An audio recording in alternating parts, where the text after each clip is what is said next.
Hola, ¿qué tal? Bienvenidos a este repaso de la lección. Deseo que sea de mucha bendición para tu vida y que aprendamos juntos acerca de la palabra de Dios. Para iniciar, quiero invitarte a que tengamos una palabra de oración. Señor, en este momento estudiaremos tu palabra a través del lente de la lección. Queremos pedir que tu Santo Espíritu esté entre nosotros y que podamos, Señor, aprender las lecciones que quieres enseñarnos. Bendícenos en el nombre de Jesús. Amén. El título de la lección de esta semana es El pacto en el Sinaí. Y quiero que juntos leamos el texto clave que se encuentra en Éxodo 19, 4 al 6. Dice de la siguiente manera: Ustedes vieron lo que hice a los egipcios y cómo los tomé sobre las alas de la águila, y los he traído a mí. Ahora pues, si en verdad escuchan mi voz y guardan pacto, ustedes serán mi especial tesoro entre todos los pueblos, porque mía es toda la tierra, y ustedes serán mi reino de sacerdotes y gente santa. Qué hermoso texto nos relata lo que Dios quiso hacer con el pueblo de Israel. Y la lección trae una pregunta muy interesante, y es esta: ¿hacia dónde condujo Dios al pueblo de Israel después de haberlos sacado de Egipto? Podríamos contestar fácilmente esta pregunta y decir que los condujo hacia el desierto o hacia la tierra prometida. Pero lo que busca esta pregunta es que la respondamos teológicamente. Y el texto clave que de esta semana es Éxodo 19, 4 al 6, nos da la respuesta. Y voy a leer nuevamente el versículo 4. Dice allí: Ustedes vieron lo que hice a los egipcios y cómo los tomé sobre las alas de águilas y los he traído a mí. La respuesta a la pregunta es hacia Dios. ¿Hacia dónde los condujo Dios? Hacia Él mismo. Es interesante porque cuando los seres humanos se alejan de Dios, Él lo que hace es conducirnos hacia Él. Y esto lo tenemos claro desde el jardín del Edén. Cuando Adán y Eva pecaron, Dios descendió y lo primero que preguntó fue: ¿dónde estás? Quería que estuvieran con Él, quería saber dónde estaban. Saben, hermanos y hermanas, Dios nos llama a todos, pero nuestro destino eterno depende de cómo respondamos a su llamado. Comencemos con el repaso de esta semana. En el día domingo, la lección lleva por título En el monte Sinaí y trae una pregunta. Dice: ¿qué prometió Dios a su pueblo al pie del monte Sinaí? Cuando uno lee Éxodo 19, 1 al 8, ahí Dios le dice al pueblo: miren, si ustedes oyen mi voz, lo que acabamos de leer en el texto clave, y ustedes cumplen lo que yo les pido, ustedes van a ser para mí un pueblo especial, una nación santa, un reino de sacerdotes. Es decir, Dios prometió hacerlos un pueblo especial para Él. Dios condujo, hermanos y hermanas, al pueblo de Israel por el desierto hacia el monte Sinaí, donde pronto Dios les daría su ley, el decálogo, o como nosotros le llamamos, los 10 mandamientos. ¿Saben qué? Esta narración de la permanencia del pueblo de Israel al monte Sinaí es la pieza central en realidad del Pentateuco. ¿Por qué? Porque allí Dios reveló su voluntad, reveló sus leyes. Allí está formando al pueblo de Israel como una nación. Es allí donde se sientan las bases, dice la lección, para que Israel sea el pueblo elegido de Dios. Dice, la única nación no sumida en el paganismo y la idolatría. Qué interesante. Quiere decir que Dios le está dando al pueblo de Israel su conocimiento, su revelación, para que sea un pueblo diferente. Ahora, es importante reconocer que Dios no le dio esta ley y estos mandatos para que se excluyeran del mundo y dijeran: bueno, nosotros somos los únicos buenos. No, Dios le dio este conocimiento al pueblo de Israel para que lo transmitieran a otros pueblos y así el mundo se llenara con la gloria de Dios, con el conocimiento de Dios. Y dice la lección: Dios toma la iniciativa y establece el pacto entre Él e Israel. Promete hacer de este un tesoro especial, un reino de sacerdotes, un pueblo santo, si sus integrantes le son obedientes y se mantienen en estrecha relación con Él. Dios nos ama, hermanos y hermanas, pero qué delicia para Él es que tengamos una relación estrecha con Él.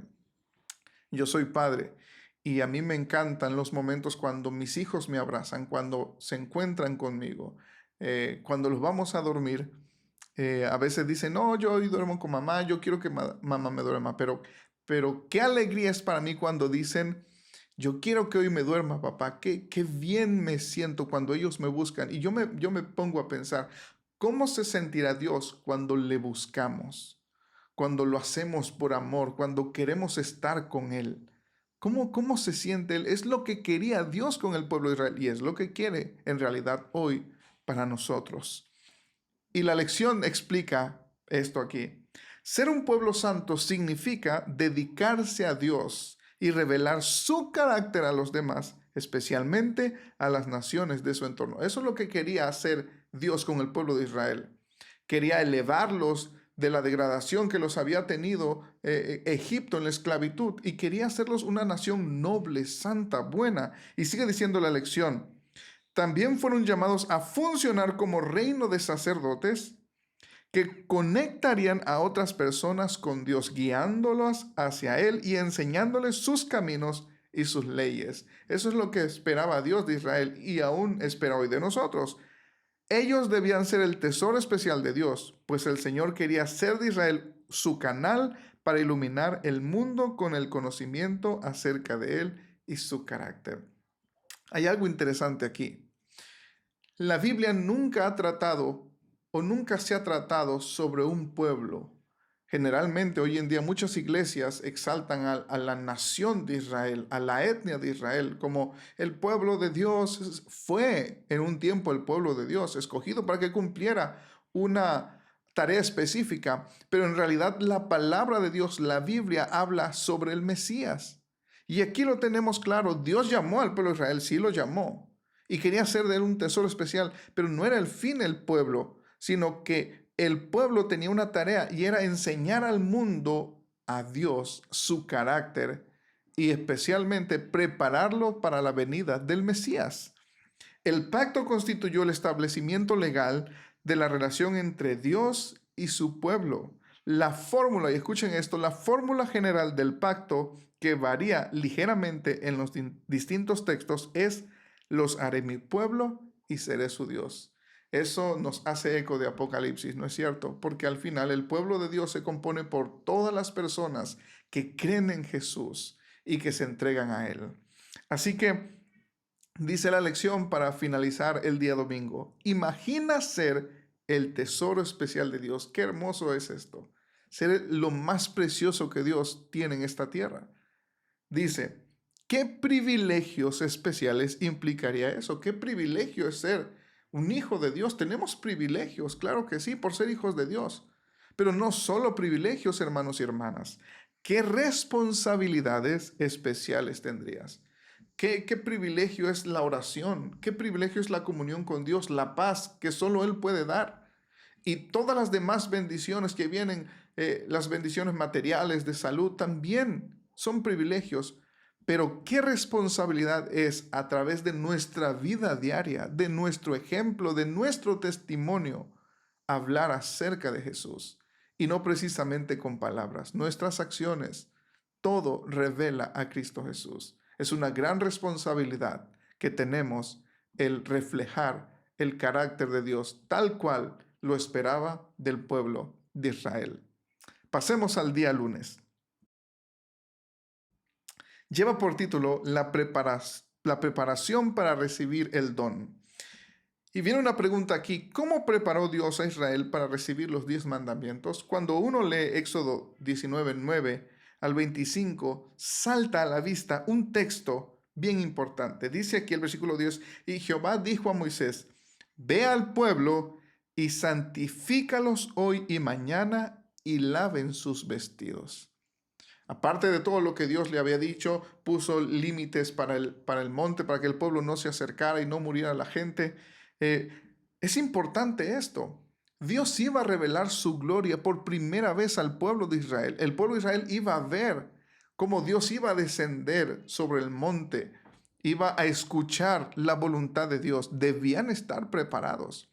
Y saben, aquí yo saco una lección muy importante para nosotros. ¿Cómo nos preparamos para encontrarnos con Dios? Pensemos, por ejemplo, cuando vamos al templo. Creemos y oramos para que la presencia de Dios esté allí. Y el Dios por el que oramos, que descienda y esté con nosotros en ese lugar, es el mismo Dios que descendió en el monte Sinaí. Su gloria, su magnificencia, su pureza, su santidad no ha cambiado. ¿Por qué entonces nosotros pensamos que Dios aceptará menos de lo que esperaba del pueblo de Israel? En primer lugar, Dios quería que tuvieran limpieza interna. Santifícalos, dice, hoy y mañana. Pero no solo eso, también su pureza externa debía reflejar su total dedicación a Dios. Es decir, hermanos, todo lo que somos y hacemos refleja cuán entregados estamos a Dios. Y esto nos guste o no nos guste, refleja la música que escuchamos, lo que vemos, cómo nos vestimos, a dónde vamos, lo que comemos, todo refleja la realidad de nuestra vida espiritual.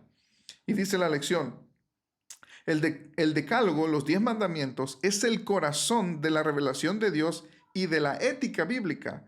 Constituye el fundamento de las normas divinas para toda la humanidad.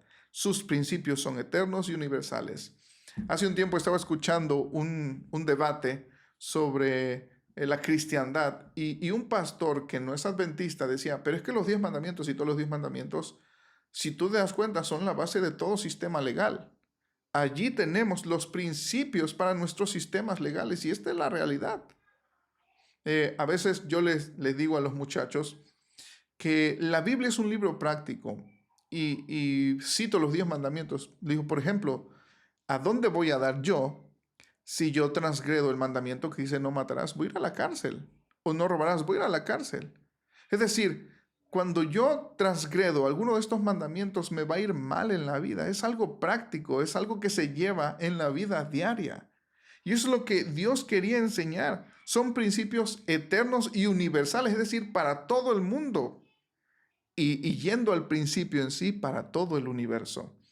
Y dice aquí, existen 2 versiones del Decálogo muy ligeras, con ligeras diferencias. Y yo no sé si nosotros lo hemos leído, pero la primera versión que encontramos es Éxodo 20, del 1 al 17, donde tenemos los 10 mandamientos que yo creo todo el mundo conoce. Y la segunda está en Deuteronomio 5, 6 al 21. Y hay algunas diferencias allí. Así que la tarea para este día es leer las diferencias que están en los 10 mandamientos. La segunda versión fue presentada oralmente por Moisés a Israel casi 40 años después del Sinaí, justo antes de que el pueblo entrara en la tierra prometida. Estas circunstancias explican las ligeras diferencias entre ambas versiones.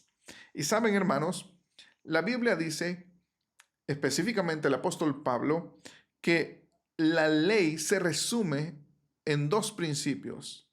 Y Jesús también lo dijo, amor a Dios y amor al prójimo. Y al final de cuentas, el resumen, si hacemos una síntesis de la ley, es el amor.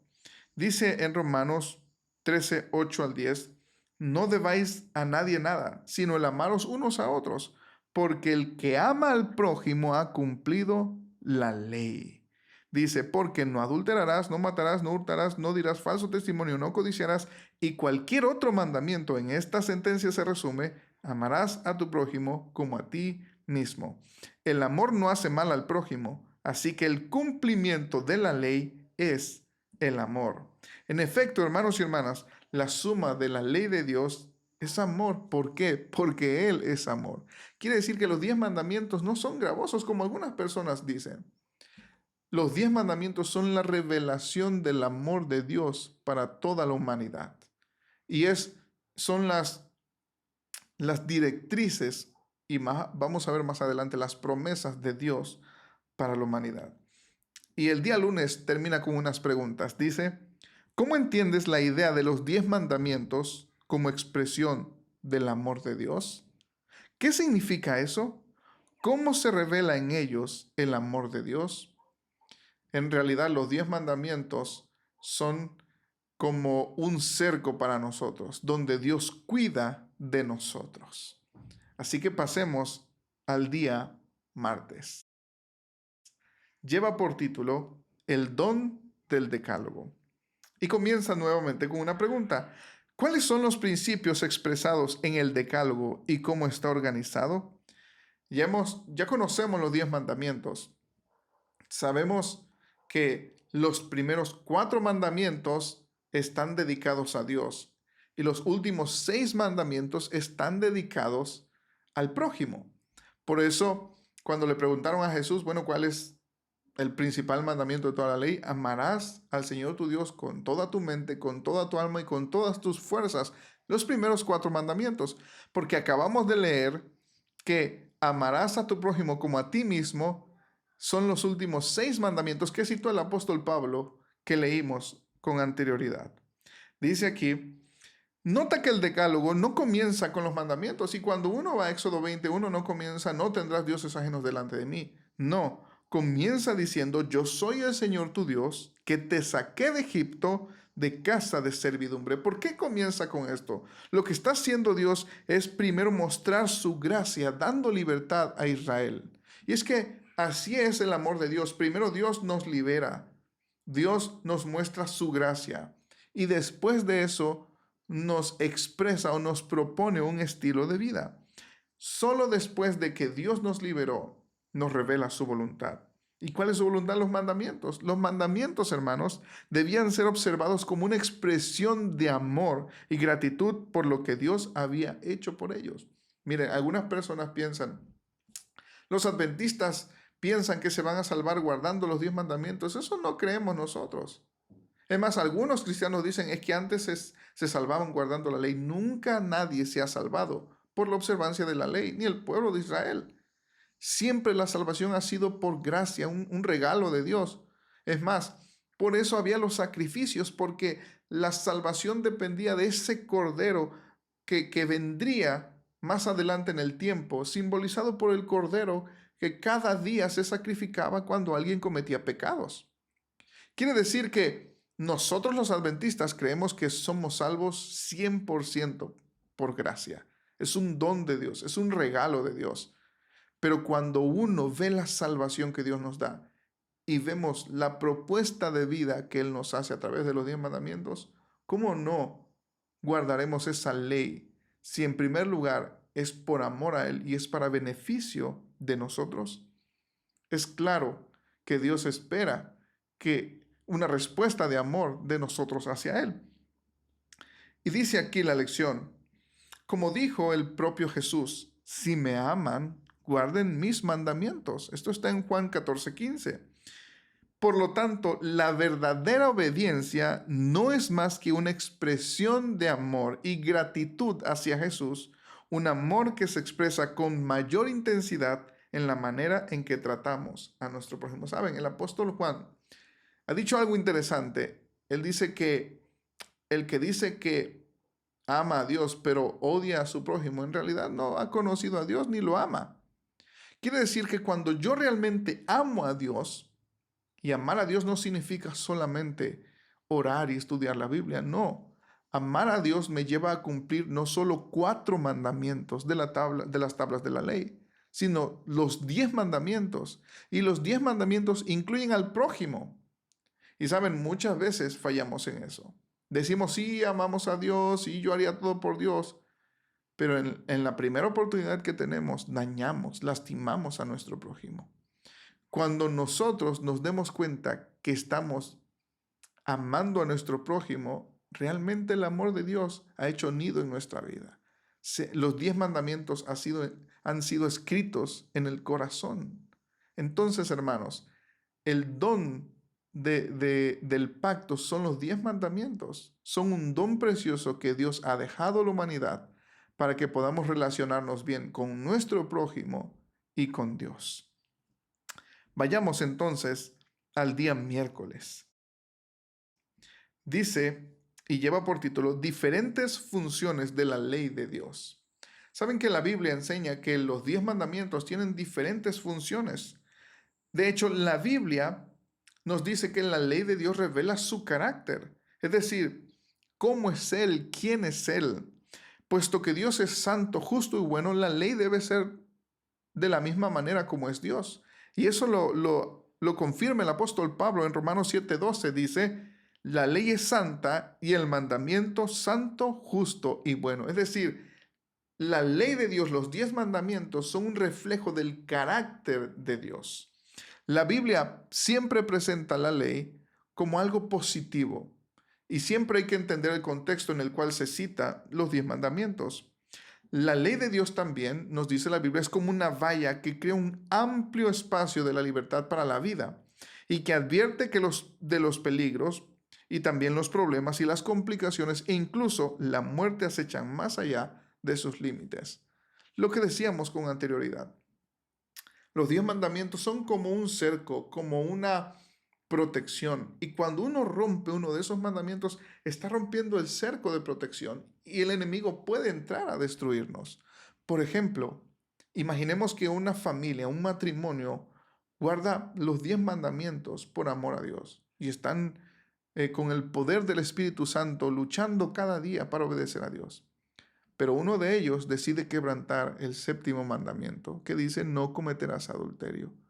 Cuando se quebrante ese mandamiento, el enemigo entra y destruye y lastima a esposa, esposo, hijos, familia de ellos. Es triste, aún la iglesia se duele cuando se quebrantan los mandamientos. Quiere decir que Dios nos dio los 10 mandamientos como una protección para nuestra vida, para que vivamos bien, para que nos llevemos bien con los demás. También, la ley también en la Biblia se presenta como una señal indicadora que nos lleva a Jesús. Santiago 1, 23 al 25 dice lo siguiente, porque si alguno es oidor de la palabra, pero no hacedor de ella, este es semejante al hombre que considera en un espejo su rostro natural, porque él se considera a sí mismo y se va, luego se olvida de cómo era. Mas el que mira atentamente en la perfecta ley, la de la libertad, y persevera en ella, no siendo oidor olvidadizo, sino hacedor de la obra, este será bienaventurado en lo que hace. Saben, un espejo pues tiene la utilidad de reflejarnos tal cual.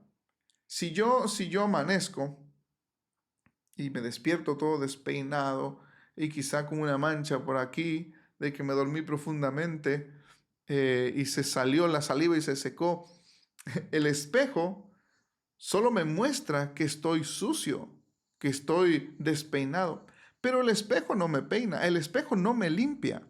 El espejo me indica a dónde debo de ir para arreglar mi desaseo.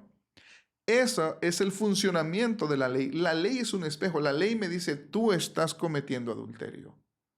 Y saben, la ley es muy amplia porque adulterio no solo es cometer el acto sexual con una persona, llegar a la intimidad. No, Jesús dijo que es más allá, es pensar en el corazón y desear una mujer que no es nuestra. Eso ya es adulterio. Incluso el mandamiento no matarás no solo es sacar una pistola y matar a alguien, no es enojarnos con nuestro hermano. Es decir, los principios de los 10 mandamientos van más allá de lo que pensamos. Así que la ley nos dice, tú estás quebrantando este mandamiento, tú estás quebrantando el séptimo, el cuarto, estás robando, estás desobedeciendo el sábado, no lo estás guardando, estás teniendo ídolos, estás tomando el nombre de Dios en vano, estás deshonrando a tus padres. Entonces, como el pecado es transgresión de la ley y el resultado del pecado es la muerte, si yo no quiero morir, yo pregunto, ¿qué debo hacer? Estoy quebrantando este mandamiento, pero no puedo ser salvo. Entonces la ley dice, ve a Jesús. Él es el único que te puede salvar. Esa es una de las funciones de la ley. Por eso, la Biblia dice, yo no hubiera conocido el pecado sino por medio de la ley. Es decir, el pecado la ley me muestra el pecado, mi pecado. Y cuando me veo pecador, me veo sucio, entonces yo voy a Jesús para que Él me limpie, como dice la Biblia, de toda maldad. Ahora, quiere decir que la ley no me salva, pero me muestra el pecado y ese diagnóstico que me da me lleva a Cristo para ser sanado. Es como si fuera un doctor. Yo voy al doctor, el doctor me da un diagnóstico, pero el doctor en sí mismo no me puede salvar. El doctor me receta la medicina que puede aliviar mi dolor o quitar mi enfermedad. El doctor es esa ley que me muestra mi enfermedad, el pecado. Y la ley me receta la medicina que es Cristo. Ve a Cristo. Él es el único que puede salvarte. Y pregunta la lección para terminar este día. ¿Cuán exitosos han sido tus intentos de obedecer la ley de Dios? Cuando nosotros, por nosotros mismos, intentamos guardar los 10 mandamientos, no vamos a poder y no podemos. Intentamos, pero al tercer día ya estamos cometiendo el mismo pecado, porque necesitamos ver a Jesús todos los días, llenarnos de su Santo Espíritu, amarle, para que entonces la obra pueda hacerse en nuestra vida. Y pregunta, ¿cuán exitosos han sido tus intentos de obedecer la ley de Dios? ¿Lo suficiente como para basar tu salvación en ella? Yo creo que no. Si no es así, ¿por qué necesitas el Evangelio? Porque la ley no me puede salvar, porque mis obras no me pueden salvar, solamente Cristo. Y eso es el Evangelio, buenas nuevas. Hay oportunidad para ti, que estás perdido. Hay oportunidad de salvación. Y ese es Cristo Jesús. Pasemos entonces al día jueves. Se titula La ley como promesa de Dios. Dice, lee Romanos 3, 20 al 24.